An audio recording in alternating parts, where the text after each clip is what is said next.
Hello, everybody. Welcome back to the P-LotPodcast. John here, joined once again by the main man himself, Michael Angelillo. Michael, how we doing, King? How we feeling? Listen, we got a big game today. Big test today. It is Sunday morning of NFL I mean, week the number Eagles' schedule 11. is so hard, bro. It feels like every freaking week is some sort of test.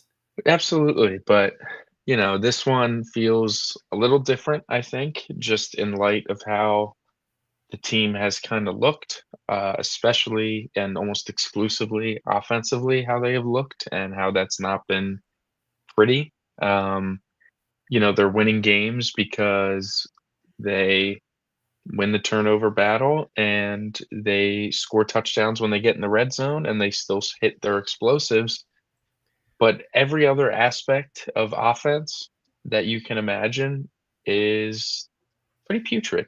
Um, Lead the league in three and outs, the highest three and out percentage since 2014 of any offense. We keep, harping on that point. I saw some other ugly stats. They're like 24th in or 28th in time of possession and in yards per game. They're like 25th in yards per drive, 30th in some like it just a lot of bad offensive stats that usually equates to not a good offense. And for the most part, this offense really hasn't been that good. Um, but the Eagles are still winning games, so the coaching staff doesn't seem super keen on switching things up at the moment. And you know, Well, I play with would fire, you say, might get burned. honestly, I forgot to touch on this point when we did the show, the midweek show, was that the buy, in a sense, for their, like, I would say long term, it came at the right time when it comes to health, getting guys healthy. Sure. It really came in at a bad time in terms of building offensive rhythm. So last year, the Eagles went into their bye after basically sending their taxi squad out to play the Buccaneers in Tampa Bay. Yeah, it's definitely They 3 get straight weeks demolished. or They get years, I mean, demolished, and then yeah. it was like they started to implement changes. Yeah, and it took a few weeks for us to actually see those changes. The Eagles were coming off probably two of their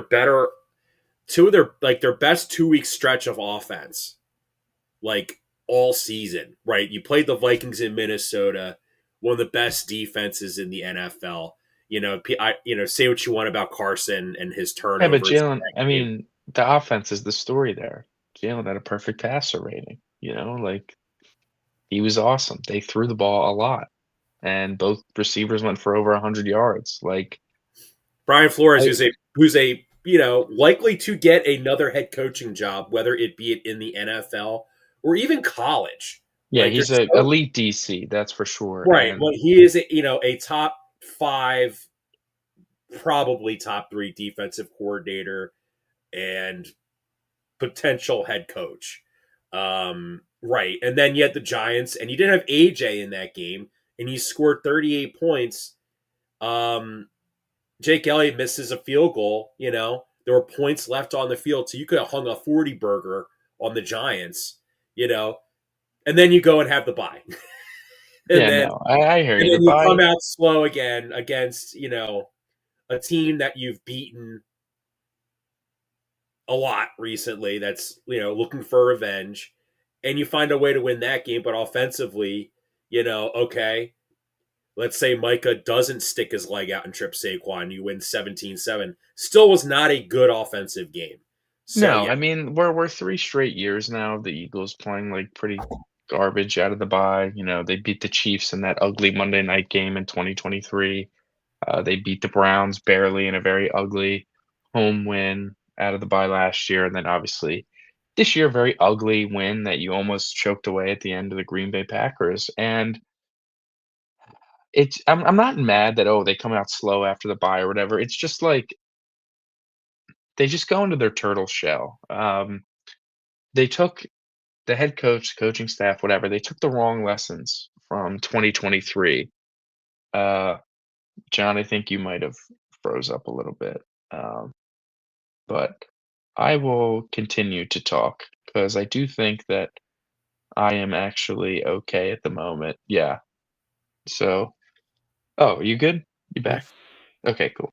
So, 2023, Jalen Hurts led the league in turnovers. However, he actually had a lower turnover he had like a bottom 10 turnover worthy play rate, meaning like good side of it, like seventh least. And last year he actually had a higher turnover worthy play rate than he did in 2023. Crazy, right? I think the lesson from 2023 shouldn't have solely been, well, we won the turnover battle, we're going to win every game we play. It's like you play super conservatively and super nervously. They call games on offense like their team sucks.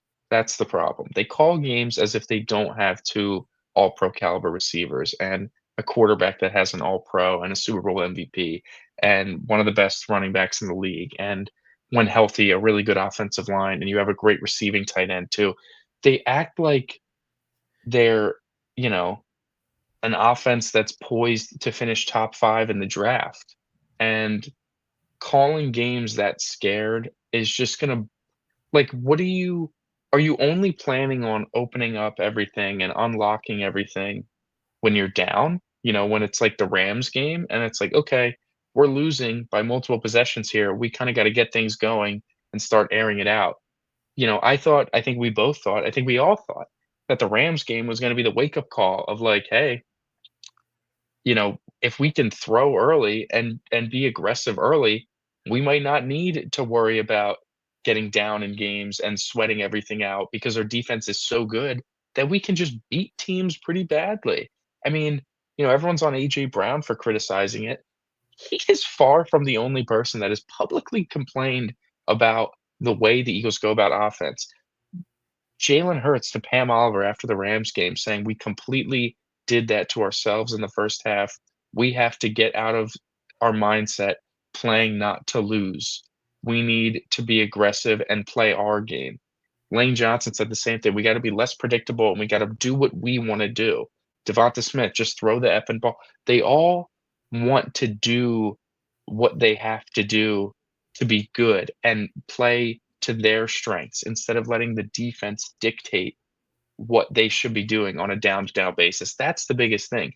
They're acting like because the defense brackets AJ Brown, well, we just can't really get him the ball. If we get a one-on-one look, that's when we'll look his way. But if he's getting clouded, we just got to take what we can get. And it's like, you don't have to do that. You can draw up plays to get him open. You can draw up plays to get him a one-on-one look. Oh, they're running a bunch of guys in the box, so we're gonna match them with heavy and hopefully, we can get a push, but you don't have good blocking tight ends, so you never get that push. It's frustrating. They coach this team like they're incapable on offense, and they just keep relying on their great defense to bail them out. And AJ said it too. We're gonna just keep putting band-aids on things until we lose, basically. Like, what's it gonna come to for them to realize they need to be a little more aggressive on offense? Is it gonna take them losing tonight on national TV in perhaps an embarrassing way to the Detroit Lions? Is that what it's going to take?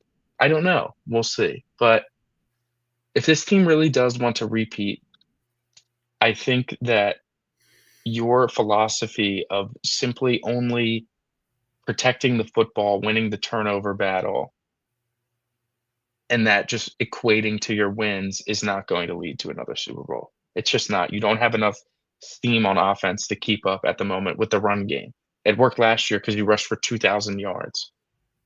It's not going to work Well, this year. yeah, I would say right now the team that there's two teams right now I think offensively in the NFL that have the right blend of like risk reward on offense. I would say the Seattle Seahawks and the Los Angeles Rams.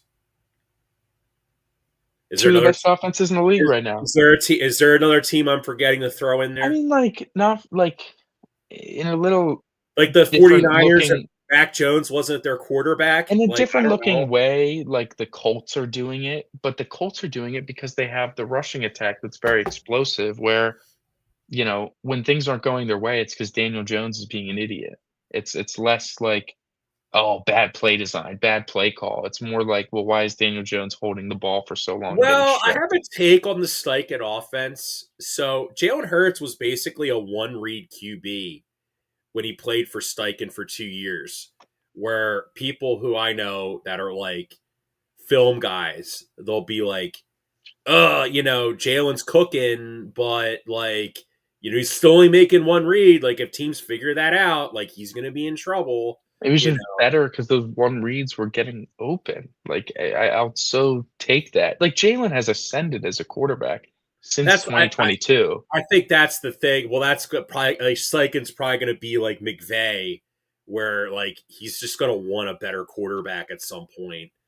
Like I I don't mean, know, you saw it. The step up from Anthony Richardson to Daniel Jones has unlocked so much like if potential, like and I don't Daniel know, Jones is not bad.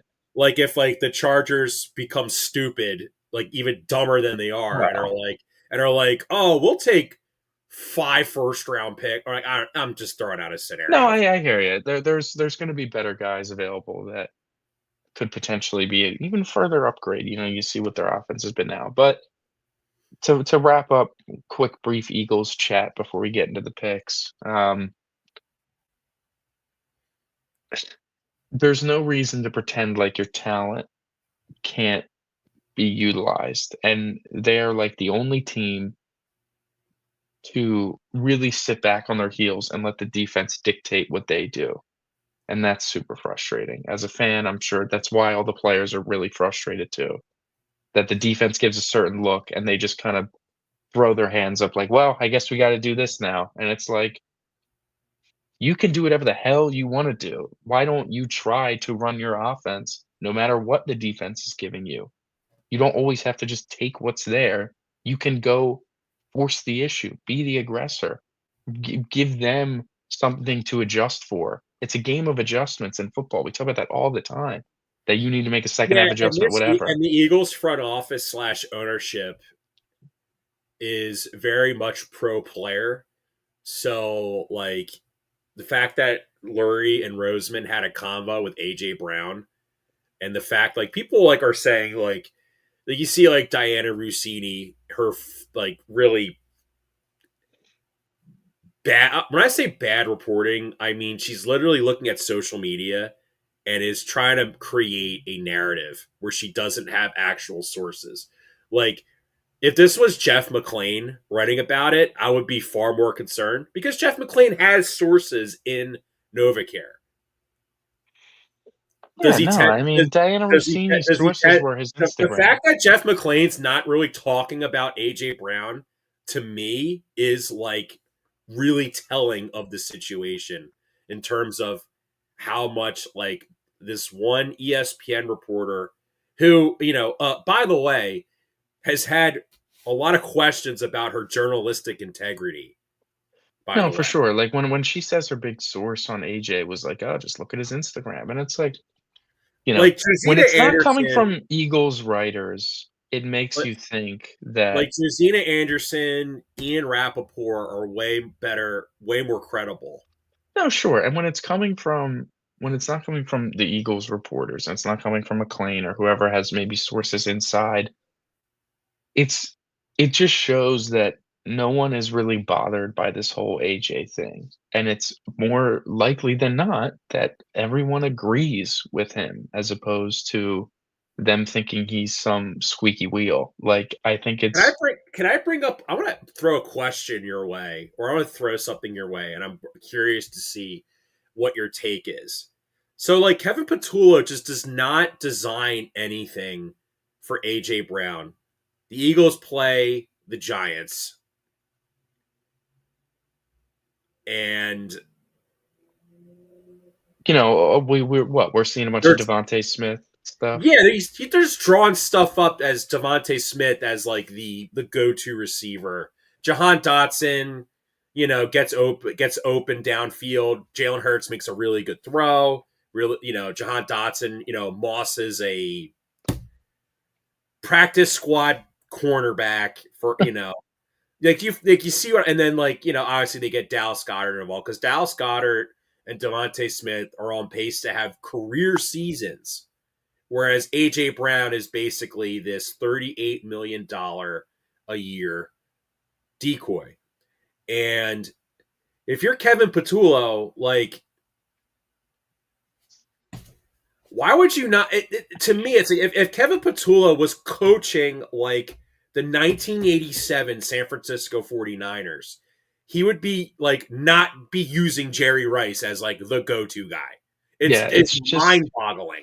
it's very frustrating. I think a lot of it stems from their non-aggressive approach to offense, and it's non-aggressive so much that it it's restrictive, you know, it's Jalen might also be almost too coachable to a fault here, where it's seeped into his mind where he doesn't really take chances. He just doesn't, and I think that's a big coaching talking point where, you know, you don't turn the ball over, we win, and he tries not to turn the ball over, you know? Sometimes there's tight windows where he can zip it in there with anticipation, and I've seen him do it, like, he made some really nice anticipation throws this year. I mean, I think of that double post touchdown to A.J. Brown, that was one of his best anticipation throws I've seen, and, you know, you just rarely see anything like that anymore. You're just not seeing it. You're just seeing a a bunch of just crap. I don't know, it's so Well, frustrating also, that all they Eagles have. gotta I don't do. think the Eagles have built up the same amount of equity that the Chiefs have done. Where we've seen the Chiefs do this as well, where their offense is very vanilla for several weeks, and then it's like December, and they just, flip a switch, and then it's like, oh, they're back, and then they just steamroll through all I their mean, when opponents. you it's just they just have a Because the better Eagles have only done this one time. Well, once. I mean, playing conservatively, like, I don't know, it only this only comes out when they don't dominate, you know? Last year, AJ made his comments about the passing game after the Panthers game, after they had barely beaten the Panthers, and honestly, should have lost to the Panthers. They didn't run the ball super effectively that day, and it took some breaks bouncing their way for them to steal a win. And granted, you know, things like that are gonna happen, but that's when AJ was like, "Listen, if we can't solely rely on the fact that we can run the ball for 180 yards a game, 200 yards a game, and, you know, call it a day. Because what are we gonna do when we don't?" And they didn't against Carolina, and they got lucky with the win. Fortunately, the following week against the Steelers, they saw a lot of man coverage, and they torched them through the air. Not being able to draw up open plays for zone coverage is super frustrating, and we're on, like, I year think 4 I of will this. say this though. I think the NFL in overall right now has um a zone coverage problem. Like the Fangio defense right now has really limited offenses. I mean, when you have like, was it Mina Kimes that said this, or someone went on ESPN and was like, they need to ban too high shell. They need to ban That too was, like, high Mel shell, Kiper, yeah. or That something was just idiotic. yeah. And the the issue is that teams just not every team has the the offensive talent to just, oh, they're running quarters, oh, just throw a deep pass. Well, I think this is a good way to I mean, we transition. do, right? Well, the Eagles do. That's where I think you're right. It's Speaking of teams that just don't have offensive talent to do that, yeah, I let's think get this is into a the great picks. time to transition into talking briefly about Thursday Night Football. Then we're gonna blast through these picks this week. So Thursday Night Football, Patriots Jets. Patriots backdoor cover. Yeah. Wow, because the Jets are bad, obviously, but the Jets fought. So the Jets fought in that game. So Patriots, They they're just need to also. get out of there with a win, and it's exactly what they did. Dude, they are the favorites, almost not, like, super comfortably, but, like, there is a gap between them and the next team for the 1 seed, odds for the 1 seed in the AFC. So, New England, with their favorable schedule, um, you know, it's not the easiest thing in the world, but it is favorable quite, and their ability to just kinda keep winning and Michael, you just cut stacking out. these win Oh, sorry. Am I good? Hello, hello? Am I good? You're good. All right. So their ability to like stack these wins and stay healthy and also just kind of like they finally started using Travion Henderson, and it's crazy to think that there's a chance that Ramondre Stevenson is gonna just take his job in a couple weeks when he gets back, because while the rushing attack maybe isn't super efficient even with Henderson, he just has that explosive play ability where he hits a lot of home runs. It was even in the, Buccaneers game, he was only averaging 3 point something yards a carry, but then he hit the 2 long touchdown runs. It's like, well, there you go. That'll help. That'll boost everything out, and that'll bail everything out. And, he didn't have a long touchdown run against the Jets, but he had 3 touchdowns, and he definitely had some big long runs to help open some things up or, making a nice move after making a catch, on a check down. So, he is a great weapon that if the Patriots really wanna take advantage of, not having a like, a favorable schedule and, you know, a down Bills year perhaps, and it looks like they're gonna win the AFC East and perhaps be the one seed in the AFC. If they really wanna capitalize on that and be a legitimate Super Bowl threat, I think a lot of offense needs to flow through Travion Henderson. Um, because while Drake May is fantastic, the receivers are definitely still limited, and there is certainly a path where they let you down because Mac Hollins gets 9 targets in a game, and, he's just while he's turned himself into a nice pro, he's still Mac Hollins. Or, you know, Pop Douglas doesn't haul a ball in, or Stefon Diggs tweaks something because he's getting a little old. Like, there are legitimate concerns with the receiving weapons, but I think Travion Henderson is a guy that should definitely stick as, if that passing game is, floundering a bit, he can break a long run and kinda bail things out. So they're in a great spot. Milton Williams did just go on IR, which is not great, but otherwise, Pats are Yeah, looking Milton great. Williams. That was sad to see. I was a little upset. I was upset when I saw him get hurt Yeah.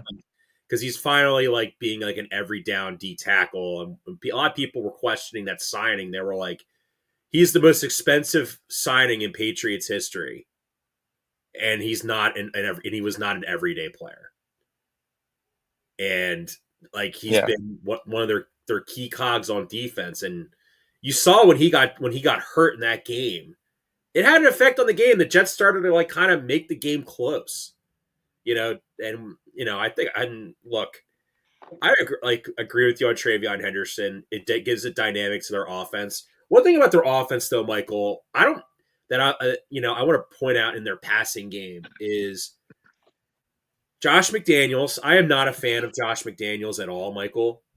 Michael, like they're running the Brady offense with Drake May, and I'm just gonna be just blunt. I don't think if they get the first seed and they get like the opening, like their second round game, and they got to play either Buffalo or like the Chiefs, they're not going to. If they play Buffalo, I think they can beat them in a close game. If they play Kansas City, they're not beating the Chiefs. I know that's not a hot take, but to No. me, this is the way I look at it. This is the way I perceive it is their offense. Like, if you're going to ask Drake May, who's basically only been really good for like 10 games, at that point in the playoffs, like probably like 14, 15 games, he's been good, to have to basically be Tom Brady in a Tom Brady type offense. An offense that limited his abilities, which we know for a fact, because when he left New England and left Josh McDaniels, when he was like 42 years old, 40, 41 years old, goes to Tampa, has a monster passing season with better weapons and in a Bruce Arians offense, which is more about aggressiveness, throwing it downfield, Air raid style. air Yeah. raid defense. He puts up monster numbers. We just spent you spent 10 minutes complaining about the Eagles offense with how they like operate things. How the hell are the Patriots going to win with worse weapons in a similar offense?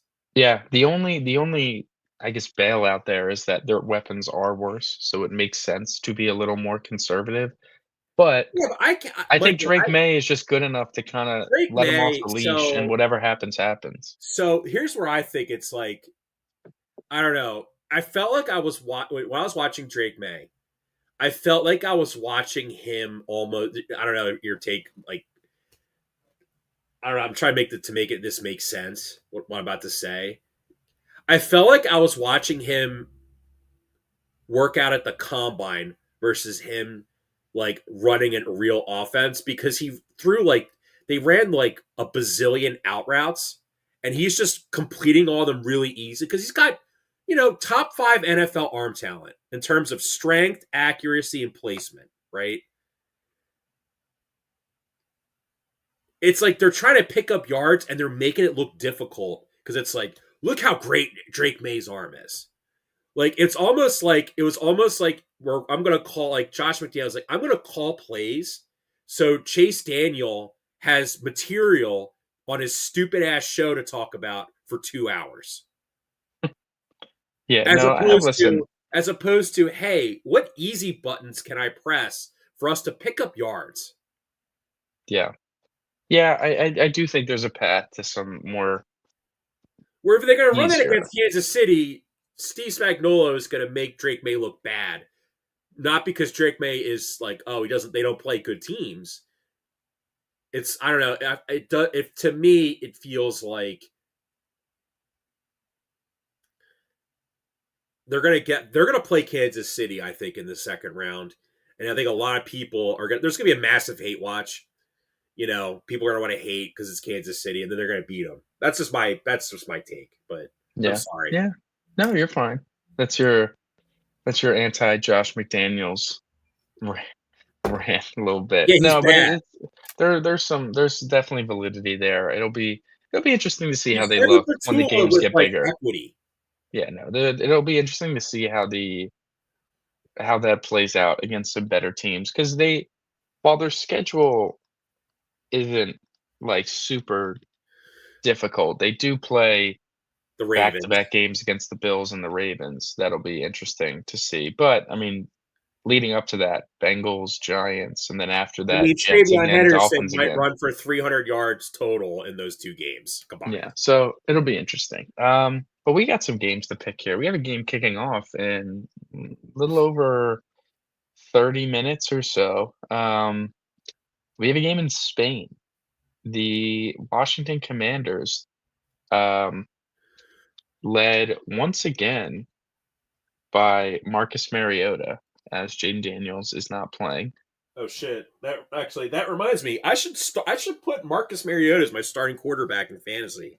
Yeah, so Marcus I'll do that Mariota and one the right now. Commanders are taking on the Miami Dolphins out in Spain. This is a Dolphins home game technically.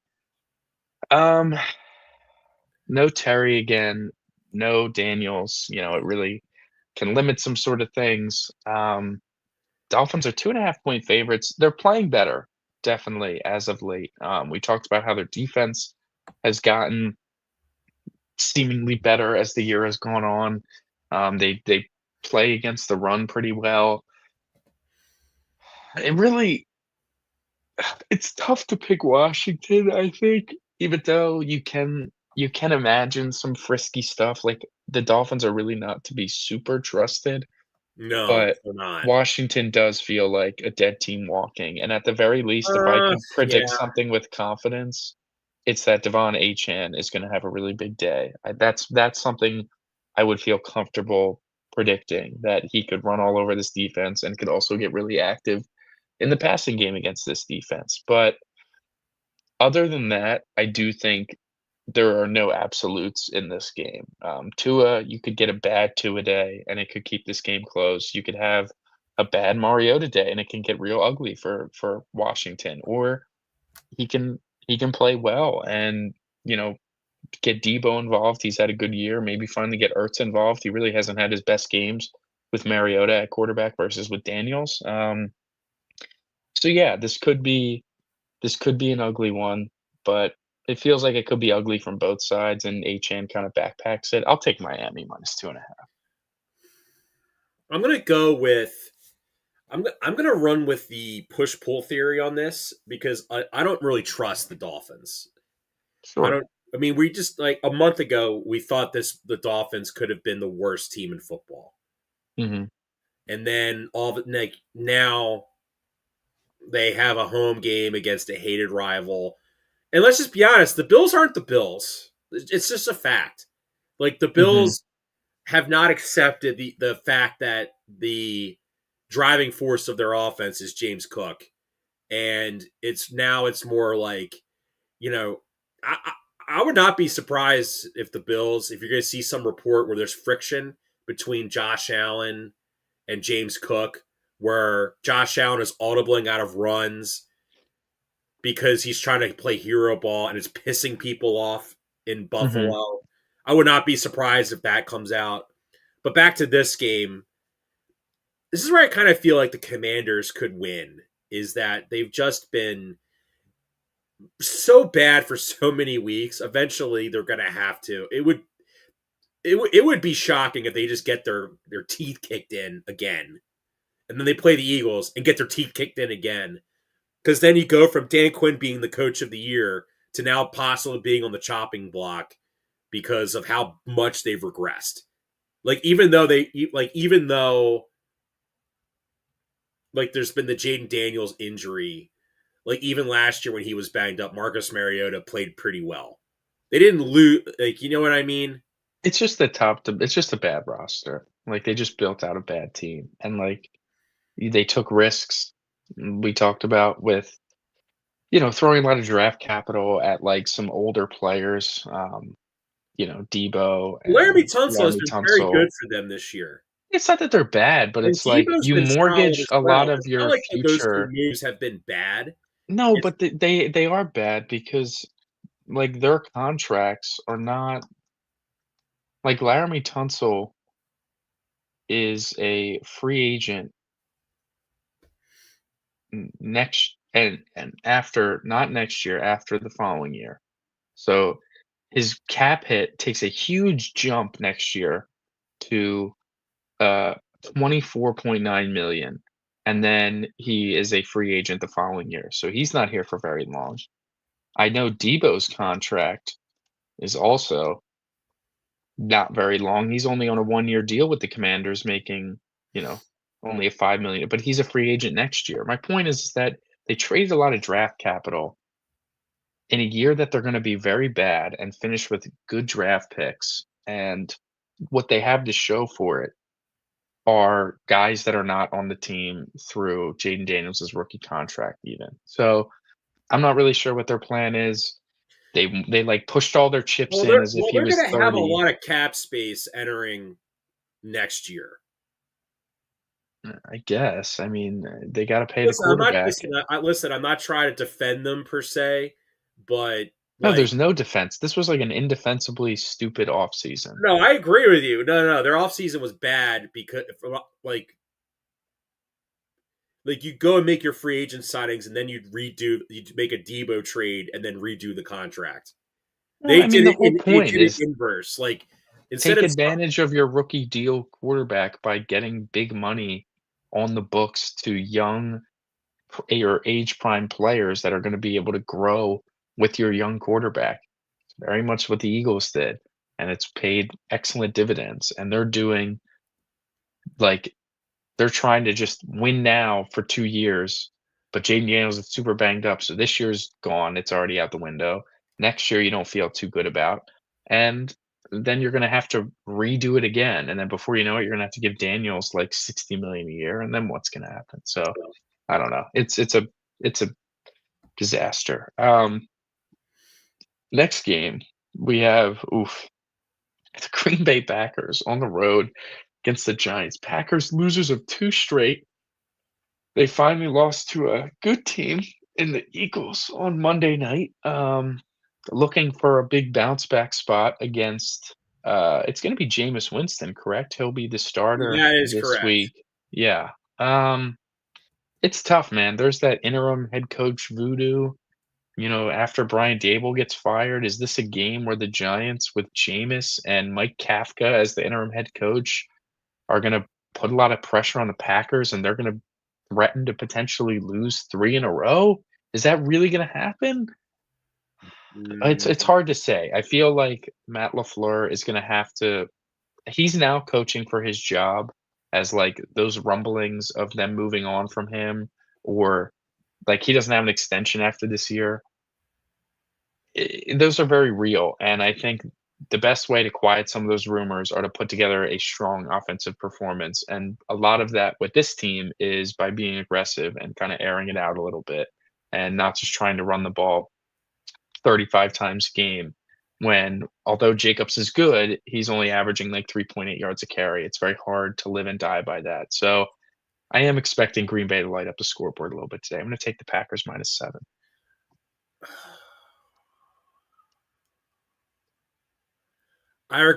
I'm fading the new head coach voodoo as well. Um, we didn't get it with the Titans, right? Uh, no, I don't think so. Right, Titans are just yeah. right. And there's another. Who's the other interim coach besides the Giants and the Titans, or is it just those two? No, yeah, there has been a 3rd coach fired. Yeah. No, no, no. We thought it was going to be Mike McDaniel, but that didn't happen. That's not going to No, happen. he seems to yeah. No, that's not going to happen. I agree with you on. Here's why I feel like for Jameis it could be brutal. Is that the Packers pass rush is still potent. The Eagles were just really good at picking up blitzes. I'm going to say this though: the Packers are kind of a front running team, and by that I mean when they play like a bad team, they're going to look great. You know, Mhm, we're gonna look up Jordan Love cut ups. Oh, look at these great throws Jordan Love's making, etc. Right? It's when they play like mediocre teams to good teams is where they struggle. And mhm. the Packers have only scored 20 points combined their last 2 weeks. I can't. It would be very bad if they struggle again on offense against a Giants secondary that is banged up. Shane Bowen is a bad defensive coordinator. He is bad It's a with bad team. capital It's a bad with a capital B. And listen, man, from what I've read, Brian Dable, like outside looking in, I thought he was a clown. I know you like defended him vehemently in the past. vehement well, I did because I very much And then you hope hear that Daniel reports, Jones unnamed Giants players, when Theo Johnson dropped that wide open pass, he apparently screamed at Mike Kafka, blaming him for it. yeah, no, Like, apparently it's a very toxic work environment, and well, that's why Wink Martindale left. That's the thing. yeah, they had yeah, so Dable the look on the sidelines of him being an asshole went further than just some sideline outbursts. He was apparently just always like that, and, like, if that's just him trying to be like Nick Saban, but you're in the NFL, that stuff doesn't usually work in the NFL. It just doesn't. You're talking to grown men and other, you know, grown people. It just doesn't, it doesn't play. So yeah, he might not get another head coaching job, or it's going to take some time. I wouldn't be surprised if he goes to college, um, just to give him, something to do because I don't know if the NFL, all these stories, I don't think anyone's going to be running to add him to the staff, I'll be Oh, honest. you mean Penn State's going to hire disgraced Giants head coach Brian Well, Dable? yeah, that'd be funny. Next game up. This is perhaps one of the games of the early window. The Tampa Bay Buccaneers are in Buffalo to take on the Bills. Bills are 6-point favorites, which is a lot. Feels like too much to me, like just kind of off rip, but Bucky Irving is is he playing? Bucky Irving hasn't played since the Eagle game. Yeah, it has been season. Oh my god. Express some optimism. Hopefully, we'll see if he can take a hit. Okay, so he's not playing. Jesus Christ, it's so annoying, these articles that make you get to halfway down the page to tell you if a player's playing or not. So he's not playing. It's hard for me to pick Tampa, man. I just think that, you know, they peaked in like early October, and everyone was super excited about them, but they started playing some better teams, and they started Tur- getting banged up, Turns out and it's nobody likes playing in Tampa in September, and then unfortunately, right. the playoffs don't start in October in the NFL; they start in January. So No, right. they're So Buffalo is about maybe as desperate as they can be at the moment. Talk about the definition of a must-win game. And granted, Tampa, if there are some strengths on that defense, a lot of it is the run D through Vita Vea being such a massive, humongous human that causes a lot of problems for teams running the ball. We know that the Bills' offensive success this year has flowed through James Cook and the running game, but it just feels like at home in a total desperate spot, need to win, need to look good. I think I'm gonna generally trust Josh Allen today and the Bills to just kinda take care of business and Tampa to just keep kinda chalking up the injury excuse because it is decently valid. I mean, Bucky Irving, it's such a different offense when he's Tampa's out just there. been hurt every year since um, Todd Bowles has taken over as head coach. Like literally, it's Feels every like since, like, Brady left, like, they just have been super injured. and I'm starting to wonder. Like, if you're a Tampa fan, do you question like the medical staff? Or are you just questioning the GM for just drafting like injury prone players? When you look at the guys that get hurt, it's like now Mike Evans is hurt. He's old. It's been about time for him to get hurt. Chris Godwin has always kind of had injuries. You know, Yeah, but Bucky's a little more, The Tez Johnson and Egbuka are like for rookies are really good in my opinion. yeah. So That's what's keeping them that's afloat. not really so much the issue where it's like Bucky Irving being hurt because Rashad White is like mid. He's an average running He's a back. solid like in a He's you a know in good a number two running back because in a that's what he committee was running back last in year. a committee backfield. He's pretty good. Like, but he's not good as a top option. Kate Otton's like Fine. solid.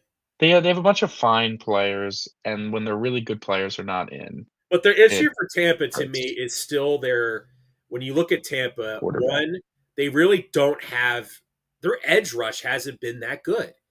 Hassan Reddick only has 1.5 sacks, Michael. Like he looked like at the beginning of the season, we're like, oh man, he might There's Hassan. No, yeah, no, he's just been bad since like week basically since like the Eagle game where we were like dreading, you know, overload blitzes on the weak side. Hassan Reddick's gonna kill Jalen. He's gonna get revenge for the Eagles, setting him to the Jets and starting like a downward spiral on his career. No, he's just been bad. He's just a declining player. And right. the and Tampa just really doesn't have anyone in their I guess their front four. I mean, Yaya Diaby is a solid player, but to me, like, I mean, 4 sacks on the season. I know it's not just sacks, That's Michael, not bad. That's but pretty to good. me, it's not bad too. But let's see, he finishes like 8 sacks. Like that's your only good edge is Yaya Diaby. No, for sure. Like, there's just I don't know. There Like when Tampa. they took Egbuka, I was like, first I was like, I thought Egbuka was going to be a great player, but when you looked at Tampa's team at the time, like this is before the Jalen McMillan like neck injury, you kind of thought, well, maybe they should have focused on like edge first round and then maybe receiver the second round or third round.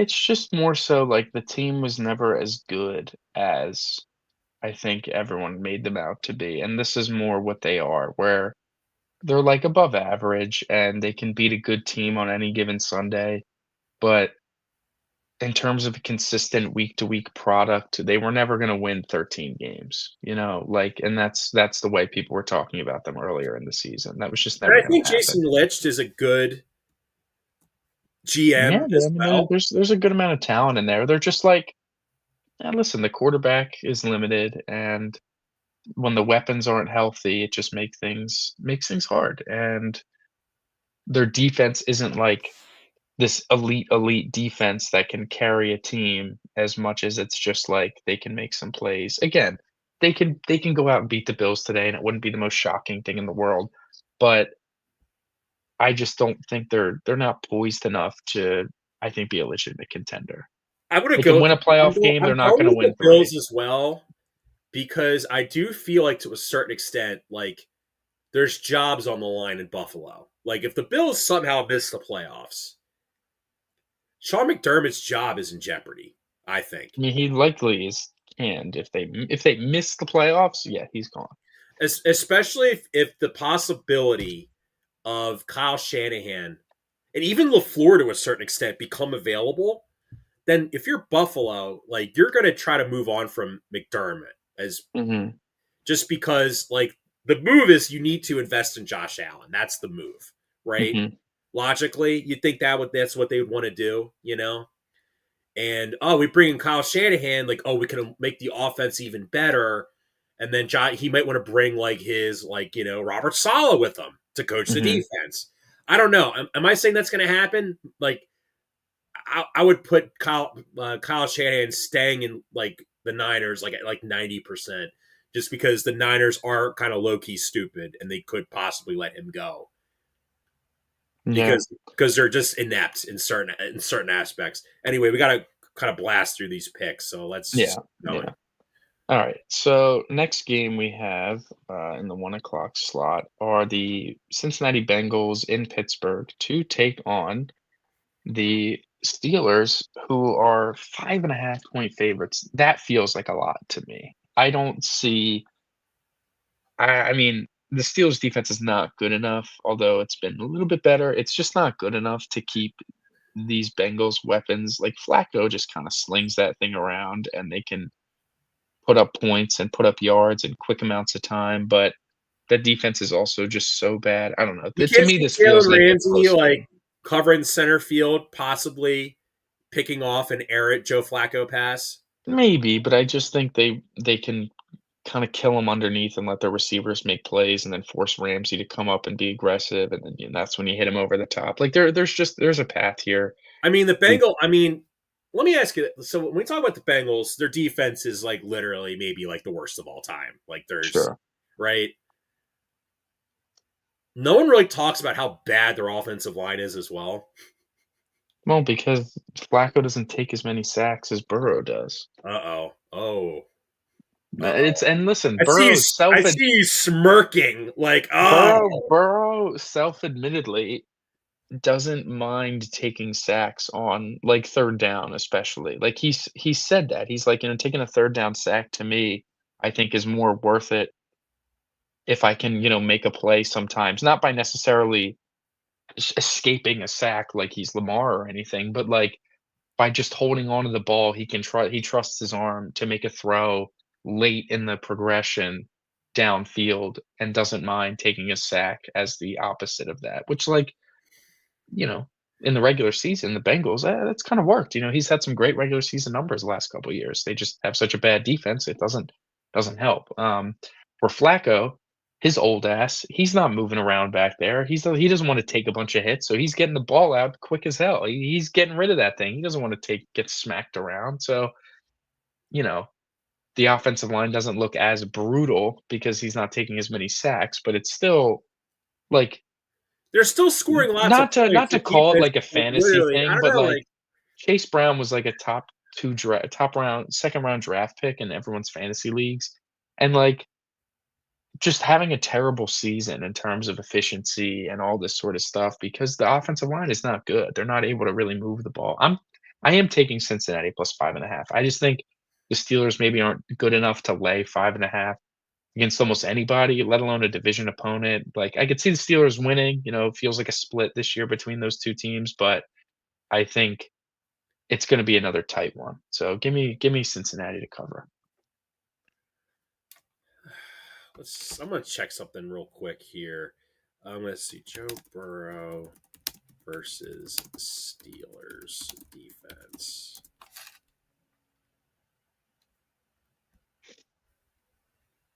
Do I even bother looking up Joe Flacco versus Steelers defense on StatMuse? I mean, it's gonna give you just such a outdated, like, what does it matter what he Like did Joe in Burrow's thrown 10 2014? interceptions against the Steelers defense in his career, My right? point is, what difference does it make what Flacco was doing 10 years ago Well, against keep in mind a too, totally there different team? there is Like, here's the thing. I'm taking the Steelers. I'm going to tell you why. This is a rematch. Bengals, they beat Pittsburgh on Thursday Night Football. It was like everyone was picking the Steelers. I picked the Bengals. I'm going to pat myself on the back. Got that one right. Mr. Thursday Night. I'm sorry. But like to me, I mean, you think like logically they'd split. You think the Bengals are going to cover but not win.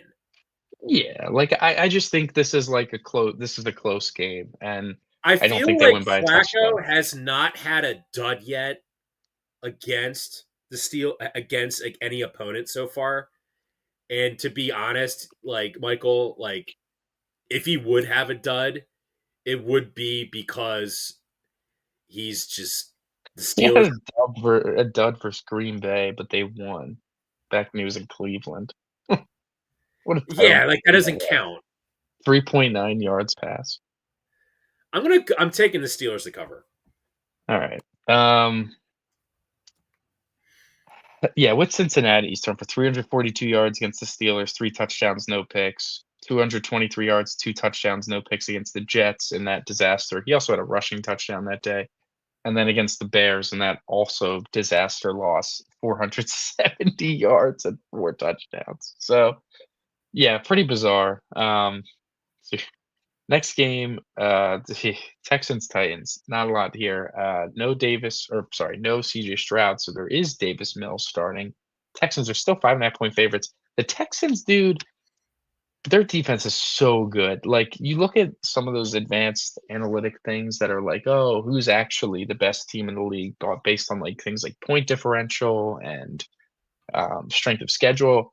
The Texans they have a higher point differential than a lot of good teams in the AFC. A lot of the class of the AFC, they're like third in point differential. So their defense is legit. They hold good offenses down pretty frequently. And, it's just a matter of if their offense can get off the ground and give you something. And while their defense struggled in the first half against Jacksonville, it turned it on to a totally new level, and Davis Mills started cooking, and they stole that game. So against the Titans here, Titans are coming off a bye. They're just kind of like going through the motions at this point. They're not very good, and I don't think this is a very nice matchup for Cam Ward at all. I'm going to take No, Houston it's not. -5.5. I mean, this is kind of my take on this game. I feel like this is going to be a very low scoring game. The question is low scoring enough where the Texans can cover Right. 5.5 points. Because, Michael, this is Davis Mills on the road laying 5.5 points.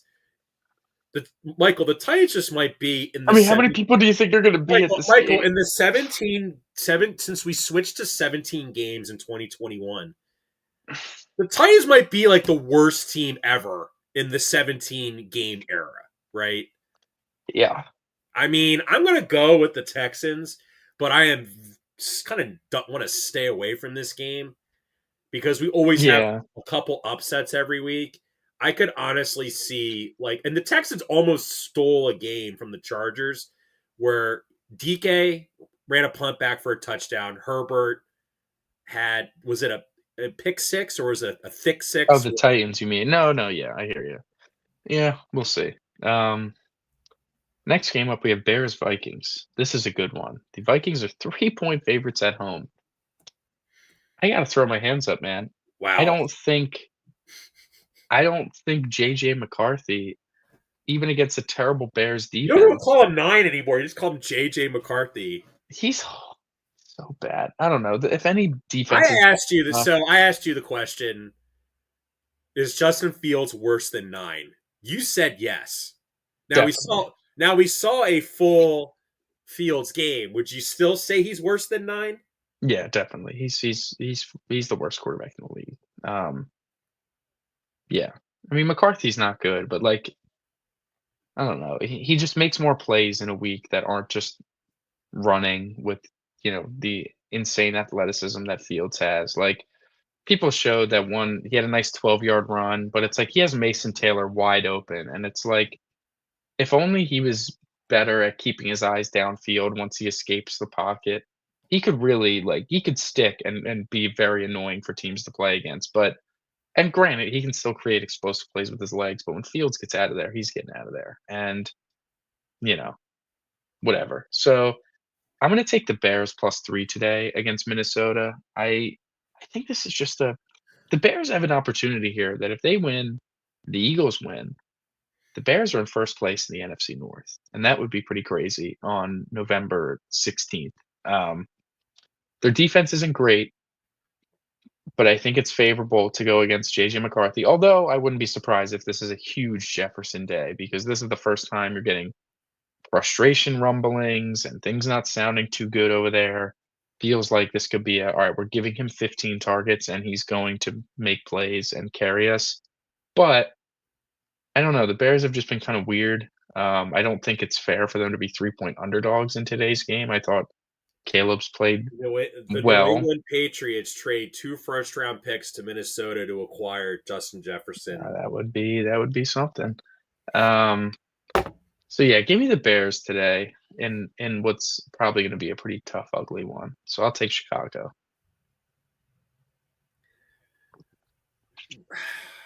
This Bears team just isn't very good on the road. John's riding with 9. They're just not good on the road. I do feel like like, are we just gonna completely? I mean, 9 just sucking. Actually, the Bears blew a home game to this team, and then 9 was just bad for not 3 quarters. It was like 3 quarters and like 10 minutes. So for like 90% of the game, he was absolute trash. And then they It's so came back and wonderful. won because it's Yeah. the Bears. The Bears find ways to lose those games at home. If there was ever a And then game they the got Bears curb could choke. stomped by the Lions, which, look, shocker. The Lions love running the score up. Wow, Yeah. that's breaking news. Man, I don't, dude. I'm going with the Bears again with caution Mm. Yeah, because this is definitely proceeding with caution. because to your point too, Justin Jefferson. It's not like they're not trying to get. This isn't an AJ Brown thing where they just don't even attempt to get Justin Jefferson the ball. This is like they're throwing the ball to Justin Jefferson. It's just that 9 is so bad that he can't get him the ball. Yeah, and he had some bad moments too where he looked a little disinterested, which wasn't good. But anyways, another NFC South slop fest here. The Carolina Panthers are in Atlanta to take on the Falcons. Falcons 3.5-point favorites. I'm going to keep this short and sweet. I'm taking the Falcons. The Panthers, they are just super inconsistent. As soon as you make you believe a little bit, they come back down to earth, look like hot garbage.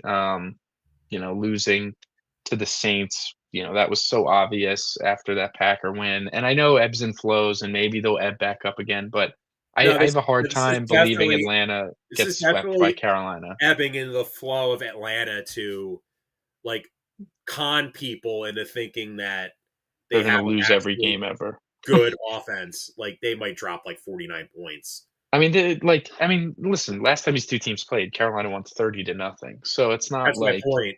yeah, like it feels like a split, and it just feels like Atlanta's due for some positive luck to go their kind of way too. So I'll take the Falcons minus a field I'm goal and taking a the half. Falcons in this as well. I'm going to be really angry if I see Tyler Algier vulturing more touchdowns from Bijan. I don't think he will this week because he did last week when his odds were like plus 380, but now his odds are like plus 195. So he's not getting in that end zone, man. Next game up, we have the Los Angeles Chargers in Jacksonville to take on the Jags. Brian Thomas Jr. is not playing today, so the offensive weapons are looking like Jacoby Myers and Parker Washington. So that's not super inspiring. The Jags, the effing Jags, man, what is wrong with them? everything on a silver platter. Liam Cohen looks pissed off every week. It feels like Trevor Lawrence's shelf life is very much dimming as we speak. So, like, who are they going to bring in to replace him? Maybe Kyler, just to get Uh, someone. It's probably about the same, but it's something different. I don't know. We'll see. There's It just feels like he's gonna wanna pick his own quarterback, and whether that means being super aggressive in a trade at the draft or if that why they means don't have a I don't first know. round pick? Listen, man, they're gonna have to figure it out because I they just look so frustrated with him in a way where it's like, "I don't want this guy anymore." But we'll see.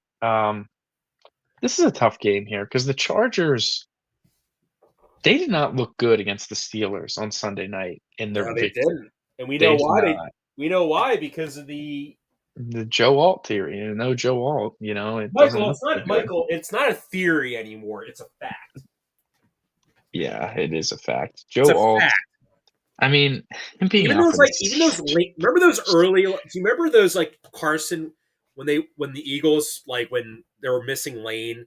I No, think it's yeah, we talked about the Lane Johnson thing. They beat the Vikings and it was like a slop fest. It It was was so yeah, yeah. We're what's his name through 5 picks, but they still almost lost. That's my point. Yeah, no, it was bad. I I think I'm gonna go with Jacksonville plus the 3. I think everyone's out on the Jags. Everyone's jumping ship, but I just, for whatever reason, with no Joe Alt, I feel like the Jags are just gonna somehow grind and gritty their way and stumble into some fake ass win that is what you kinda need if you're gonna be the 2019 Eagles, you know? You need some garbage to go your way, and they had it against the Chiefs, they had some other garbage go their way. Yeah. You know what? That like Davis Mills comeback felt a lot like the Dolphin game that we lost. Sure, it's like it's losing a game that makes you really can't fathom and question everything, but if you find a way to, you know, some win a game at home like this could make it I'm almost taking the has. Jags as well. I think it would be kind of hilarious if it's like their best offensive game because Brian Thomas Jr. like just wasn't playing. It's Like really bizarre. I feel bad because why? so What what you're happened, saying man? is because I have Jacoby Myers on my bench in fantasy. Like do I sit Zay Flowers against the Browns to start Jacoby Myers? Save Flowers against the I mean, Browns. I kind of have an embarrassment of What's so that weather in Cleveland, dude? Is that gonna be gross? windy. Um, 22-mile-an-hour winds, mid-40s the whole game. To me, it doesn't sound like a super Zay Flowers. I don't know, man. That's such a you're doing good in fantasy. I wouldn't take my advice. I'm like a fringe playoff team at the moment. So I'll trust your judgment there. That we could talk about that down in the parking lot. But next game, what I think is the game of the week. Well, I guess we are the game of the week, but this could arguably be a better game. The Seattle Seahawks are taking on the Rams in LA. In you know, this is a big strong foothold. The winner of this game will have a big stronghold on the NFC West. These are two of the top teams in the NFC going at it within the same division. This will be the first of two times they play each other. Big spot for both these teams, absolutely. I try to think about when you have a matchup between two really good teams, it's easy. It's not easy, but I think the best way to go about it is you look at and you're like, okay, what is the worst group on the field out of both teams? What is the worst thing? And I think the answer to that question The is the Los secondary. Angeles Rams secondary. I think that is what the worst position, what the worst group is out of both teams' offense and both teams' defense is the worst thing on the bottom of that list is the Rams secondary. And I think about the strengths of what the Seahawks bring, and it's their attack through the air. Their passing game has been awesome. I think they can exploit that bad Rams secondary and put up some points. Granted, to counteract that, they do have a great pass rush, and maybe they get Darnold uncomfortable. Maybe Darnold starts seeing ghosts. But Darnold's kind of ebbed and flowed himself. Good game, bad game, good game, bad, like really good game, and then like an okay game, whatever. He's coming off a not so great game against the Cardinals. Even though they blew him out, he did not particularly statistically have a great big day. Turnovers, whatever. I think he can cook up with something against this Rams D, and I think that the Rams, although Stafford can pick apart a lot of defenses, he has great stats against the blitz this year. I think the Seahawks pass rush and defense as a whole is built pretty nicely that they can get some pressure and maybe cause Stafford to misfire a little bit. We saw in the Eagle game that, Stafford threw that pick on the first drive or very early in the game, and then he missed some throws even though they were cooking us in the first half. He was still missing some open guys, and I think part of that, we hit him around and he got uncomfortable, and he wasn't picking us apart like he was early, and I think that the Seahawks defense, it'll be the first defense in a while that is gonna be able to get after Stafford. The Rams haven't played some great defenses recently, and granted, you gotta take care of your business, what you can do. Devontae Adams is gonna play, but he tweaked his oblique, and that's never too good. So I think I'm gonna go with Seattle +3 and definitely somewhat of a shootout, but I'm gonna take the Seahawks getting the points at least. Yeah, this is a kind of a hard game to pick. For a couple reasons. One, Stafford and Darnold have both been cooking. I do Mhm. think both of them are due for a down game. So then I'm going to go this angle: is which team If they is both better suck, at running the ball? the Los Angeles Rams are That would definitely be the better. Los Angeles Rams. And what's a good way to mask a bad secondary? It's dominating time of possession, limiting the possessions of the Seahawks. I'm taking the Rams laying the points here. To me, this is a very interesting battle from the perspective of when teams are looking for their next head coach. First, it was like never hire defensive coordinators ever. That's dumb. It's a bad idea. Just get an offensive minded head coach. So You if don't you have to lose worry your about it. right, well, there's no real foolproof plan in the NFL because if you think about if the Seahawks win, you're going to have people saying, you know what, they're just so much more disciplined, and you know what, they have such great weapons. Like it's going to be easy for them to find up and coming offensive minds because they're going to want to work with Sam Darnold and JSN, Yeah, yeah. right? It I definitely don't they're know. in But here's the the thing though yeah. too is that the Seahawks, for some reason, they're just not that great at running the ball, despite how great their passing attack is. Like teams are more Yeah. geared up to stop the passing attack than worrying about Zach Charbonnet, right? No, him and Kenneth Walker, they're just the running attack is just not good, and they take advantage by running heavy personnels, and teams like, "Oh, we can keep stopping this run," and Darnold cooks out of it, play action game, he cooks, he really is good at it. I'm excited for this one. We're I'm gonna watch taking the big Rams. I this. think I Alright, feel like honestly, which let me I feel like it's going to be a heavy Kyron Williams day. But man, it alright. would be brutal if they lose because Kyron Williams gets like 28 carries, but he fumbles like twice. It's one of those rare days where in a game between 2 good teams, a lot of the percentage of the bets are on the spread, but the other like, Seattle +3, but those same people, a lot of them are taking the Rams on the money line. You had a 75-25 split on the The Rams spread are and a probably the Super Bowl 64. favorites right now, right? Oh, Can't be Indy. well, I think the Chiefs might still be the favorite somehow. I'm not even kidding. No, that's a good point. All I mean, right. if you more yeah. Next game we have as the Dolphins are about Is to kick Brock off. Purdy playing or are we just is Yeah, he Brock Purdy is playing. The Niners, I think, are quite healthy today in comparison. But Purdy is going to be playing. He's going to be making his return, first game back in a while. I have a feeling I know the what you're gonna Cardinals do. have the chance to do the funniest thing Yeah. ever. I'm gonna take San Francisco. I do think the Cardinals are just not good. There feels like there's some dysfunction there. I think they preemptively put Kyler on IR of like, all right, we're benching him. Jacoby's playing great, and then obviously they got embarrassed by the Seahawks. I just felt like a bit of a overreaction, especially like if you want to bench him, just bench him. You know what I'm saying? I don't think you need to do this whole rigmarole. He was like, "Oh, he might play. We have some packages built for him," and that's like the next day, up, he's on IR. So it's like, okay, what happened there? Um, yeah, the Cardinals, they have some issues. I don't. Yeah, the Niners. It feels like Shanahan should kind of open things up a little bit. I don't think you should stray too far away from what you were doing with Mac Jones because it was super efficient and moving the ball downfield.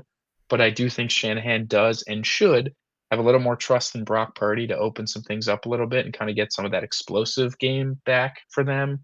So I am going to take San Francisco laying the 3.5 on the road here.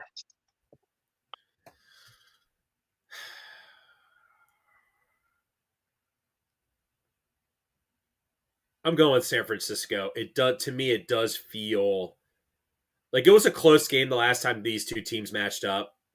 The Cardinals barely lost. Yeah, I mean, gosh, man, like the Niners just have nobody on defense because they're all hurt. they're super banged up. But like you look at the Cardinal offense, no Kyler, like no James Conner out for the season. Trey Benson still banged up. Banged up. Yeah, no, You they it's don't for some reason they just don't want to utilize Marvin Harrison Jr. at all. yeah, Like it's it's just so not good. dumb. I agree. I'm taking the Niners. Um, I can't believe this is a 4 o'clock game. The Ravens are in Cleveland to take on the Browns at 4:30. The Ravens are 7.5 point favorites. Not much to say here for me, other than I think the Ravens keep rolling. I think each week their offense is getting a little bit more congealed again. I think, we talk about them potentially running the table, and I think this is a good opportunity to kind of keep that going against the pretty putrid Browns team. I know that there's been some issues with Cleveland at times in the past, in weird ways, but I think if the Ravens, they're a desperate team, and I think they're thriving off that desperation and all felt a nice boost from getting Lamar back. So I'm gonna ride with the Ravens, take them with the big spread on the road. Yeah, I'm taking. I mean, obviously, I'm taking the Ravens as well. I mean, like you look at like the Ravens, like even last week against 9. Like I remember people were discrediting the Eagles. My buddy Gino was discrediting the Eagles win against the Vikings. Like, well, Carson was just bad. Well, like He 9 was was worse. bad, but Well, like yeah, 9 was worse, and like that's why the Ravens won. Like, so are we just gonna be like, the Ravens, the Ravens, the Ravens, the Ravens, the Ravens, Lamar, Lamar, Lamar, and then anyway, whatever. Anyway, yeah, both taking the Ravens there. Next exactly. game, I mean, I'm kind of yeah, wondering at some like I looked up Dylan Gabriel's numbers, like his counting stats are like not atrocious, yeah, but but he's horrible. he's just like he just lacks talent. Like Yeah, that's just it's not good. It's only a matter of time. Shador's like the official backup now, so I think it's only a I think matter of we might. time. You know what? I think We could see him. I think we keep saying this every week. if they're losing 35-0 at halftime, which is most certainly on the table. Yeah, yeah. Next game up. Classic AFC This is the rivalry. big test for Bo Nix. Oh yeah. You know what? I looked because of my 9 hate. I forgot that your gimmick this year is you This just isn't a game. that's the Michael's gimmick. I forgot. The Chiefs are in Denver to take on the Broncos in a game that could very well be the deciding factor in the AFC West. The Broncos win, it could just be the dagger in the division, and you could wrap it up. If the Chiefs win, look out in Denver because I think there's going to be a lot of chatter around Bo Nix if he plays poorly, especially in a loss. I would say it definitely is the dagger if the Broncos go 9-2 and the Chiefs fall to 5-5. Sure, I would but agree with that, but I still don't think if the Chiefs win, like the path is still difficult. They need a lot of help. Yeah, but I mean, if they're barely beating the Raiders and then he plays poorly again and they kind of get shellacked, it's gonna be ugly. The Chiefs needed Aiden O'Connell to have a like aneurysm to beat him 2 years ago, and they won the Super Bowl. So I don't really, Again, I wouldn't. is is is you know Patrick Mahomes, Bo Nix? Like no, No, no, but like my point's like, okay, we're gonna use that as no, not for nothing. no, Like no, no, yes, no, no, every no, no, no, time no, I no, think no, every no, time someone no, brings up no, the no, like Chiefs no, in a way, no, the talking point is gonna be the fact that Bo Nix is like that guy when he has a rib, he takes one bite and puts it down and leaves tons of meat on the bone. That's the dooming factor. yeah, I mean, The fact that Troy Franklin is as targeted as JSN and has 600 less yards than him should really tell you all you need to know about that Bronco offense. That Bo Nix just isn't good. no, he's horrible, and you know, he really does hold back their ceiling.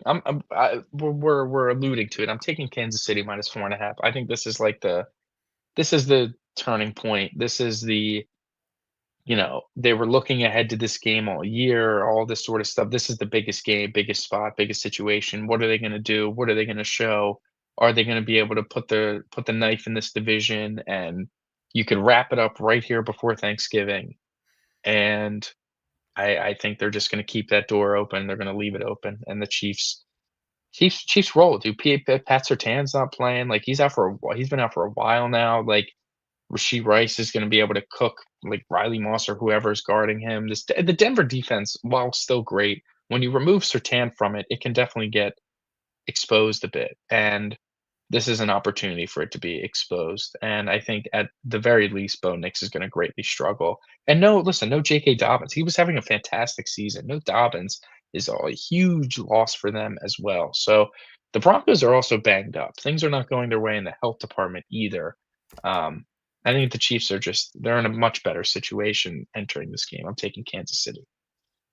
Well, keep in mind though too, Michael, the Chiefs also have some injuries as well. George Karlaftis is banged up, Pacheco banged up, Omenenu banged up. Checo being banged up is so irrelevant.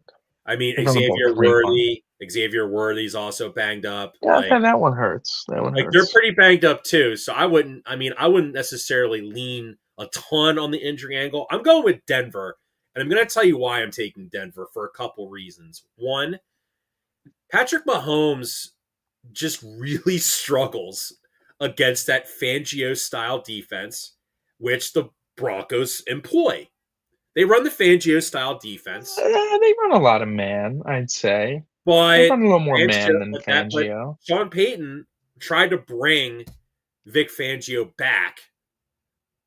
He tried to pry him away from the Eagles before he basically told Sean Payton, like, listen, I've already committed to the Eagles, one, and then because I want to coach like near where my family lives, and two, like the Broncos fired me, so no, I don't want to work for them again.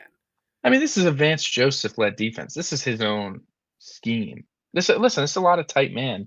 We know how much the Chiefs love their rub routes and their Yeah, but bunches. what's one thing the Chiefs? I mean, like every quarterback when they get pressured, Mahomes. I don't know, like this, like the Broncos have built their team sort of to just how to beat the Chiefs. Does that mean they're gonna be successful in the AFC long term? Like, no, building your team to just beat one other team just kind of doesn't necessarily breed success, especially when you have to play like other teams. Like, I don't know. Like we talked about how bad Bo Nix is. I mean, the Broncos literally are also 8-2. Like, granted, a lot of close wins. But Michael, like, look at Kansas City. Kansas City wins close games all the time. No one really like cares. Again, we got to stop using that because no one else is like the Chiefs. No one has the quarterback and head coach duo. That's like they are the I'm exception. going to They go are not the rule. another angle in this as well. Last year, fledgling Bronco team loses to the Chiefs on a blocked field goal. Yeah. Sean Payton is just a psycho. Like to me, like Sean Payne is definitely the type of dude who's going to get his team locked in for this game, and then when they play like the Raiders, it's like massive look ahead. We don't care. They Listen, blow. That's maybe, just his maybe mo. I'm just saying we're for that's picking the a angle. I hear game. you. I'm just saying, like, I'm just saying, I'm taking the Broncos in this It's a game. lot of faith in Bo Nix, I have to say. Well, no, Bo Nix has played like ass and they win. Like, but again, if Yeah, Patrick against Mahomes, like you said, against the if Raiders, like I think Mahomes is going to have a bad game, and that's why they win. Yeah, I was gonna say The if Chiefs your don't prediction win is when Patrick Mahomes plays poorly. yeah, if your prediction's defense gonna show out and hold Mahomes down, then yeah, that's valid. Next game, we have Monday night, Cowboys Raiders. There's not much to talk about here. Two not great teams. One's far worse than the other, I This is guess. such like a NFLshop.com game, like because they're like Yeah, the most popular yeah. teams. I don't know what they were thinking with this game on Monday night. You could have picked some better looking ones. You know what I call this? I call this the VHS game because you're going Yeah, to see so much VHS footage of these two teams. Like, oh my God, remember when Roger Staubach beat the Raiders on Monday Night Football in like 1975? right, right. Yeah. Exactly. So I'm taking Dallas minus 3.5. It just feels like the Raiders, they're just not good, man. Like they're so dysfunctional. Gino being hurt and like definitely not being healthy enough to finish that game, but like forcing his way back into the game. Dude, Kenny Pickett might have orchestrated a game-winning drive. I'm not even kidding. But Gino forces himself back out there when he's just straight up injured, and it was ugly. They brought in this new regime of Pete Carroll and like Brady, and all it was supposed to do was like bring consistency and bring, discipline and a new era and a new culture. And it's the same old Raiders. If anything, it might be worse the way it looks this year. So it's about as ugly as it can get. It's one of the most dysfunctional looking teams on the season. Um, yeah, I'm taking Dallas minus 3.5. I am taking Dallas minus 3.5 as well, even though they got kind of shellacked by the Cardinals in a certain way. Like they just were never in that game at all. I mean, Michael, this is the Cowboys' MO. Listen, like the Raiders just really don't present a much of a threat offensively, where the Cowboys' putrid defense is gonna like not be the reason they lose. Yeah. And listen, man, I'll say this: I think the Cowboys should run their passing attack through George Pickens because CeeDee Lamb right now either just not interested in being on the Cowboys, he's not healthy, and it's like they were scoring so many points with George Pickens where like now they kind of focus more on Lamb. It's like he gets sort of lost. Like I feel like I don't I know. mean, I think we're going too into what the Cowboys should do on offense. They're just not good. Like, I think they can kind of do whatever they want on tomorrow, and they'll probably be fine. It's You got two great receivers. You got to use both of them. I think you know you were cooking earlier in the season. I think you got to get your running attack back on track because that really helped open things up a little bit. But yeah, we're both taking Dallas there. So to wrap up quickly, we have Sunday Night Football, Eagles Lions. The NFC championship that never was, all that stupid garbage. The Lions are super banged up. And the health is absolutely in the Eagles' favor with no Kirby Joseph, no Sam Laporta, no Terrion Arnold. They are banged up. And there's other guys that are also going to miss. I think Davenport's going to miss, right? They are very, very injured. And you think about the storylines of this game and how much I complained about the offense and how much I am generally worried about the offense. I'm not really worried about the defense. I think that they have defensive backs built really nicely to cover their receivers. I think Cooper DeJean can hold his own and do well against Amon-Ra St. Brown inside. And I think that Quinion can do a nice job on Jameson Williams. And Jared Goff has just historically played very, very bad against Vic Fangio. Vic Fangio-led defenses. The infamous 2018 game in Chicago where he threw 4 picks in that ugly loss there.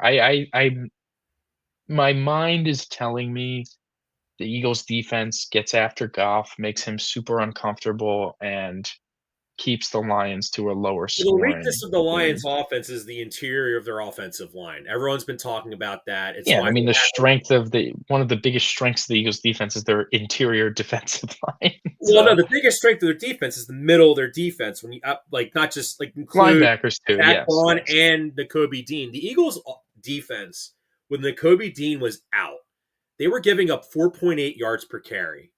With Dean back, they're now giving up 3.6 or 3.8, which is a Yeah, huge difference because that 1 yard is they were giving up a lot of like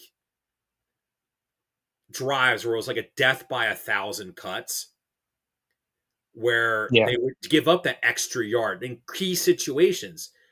You're seeing with Nakobe Dean, like, I'm not saying he's like Mike Singletary or Brian Urlacher, but he's just he's just so good against the run where Jahad Campbell's still like learning that position where it's good for him to just kind Yeah, I mean, like, Campbell, I'm excited for in the future. I don't think they're keeping Dean long term, like, definitely doesn't feel like they are. He's gonna get a nice payday, all that sort of stuff.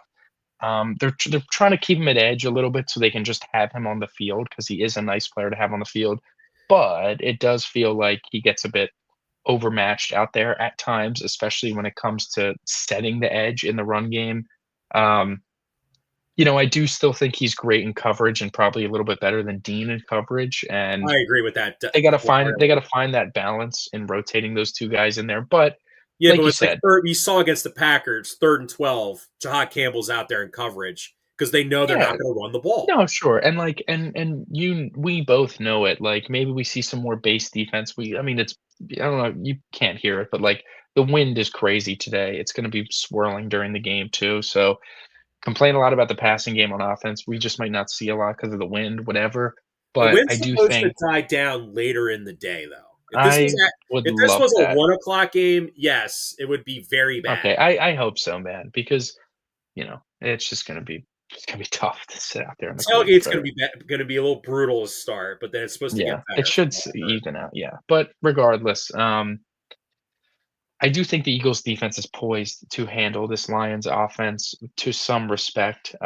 Difference will be, can they take advantage of a banged up Lions defense and move the ball on them in any way? I don't know how or what they're going to try to do. I guess maybe they start throwing it early and try to get everyone off their back, or they're going to keep trying to force feed the run game and hope that it eventually just magically starts working. But I don't know. We will be seeing.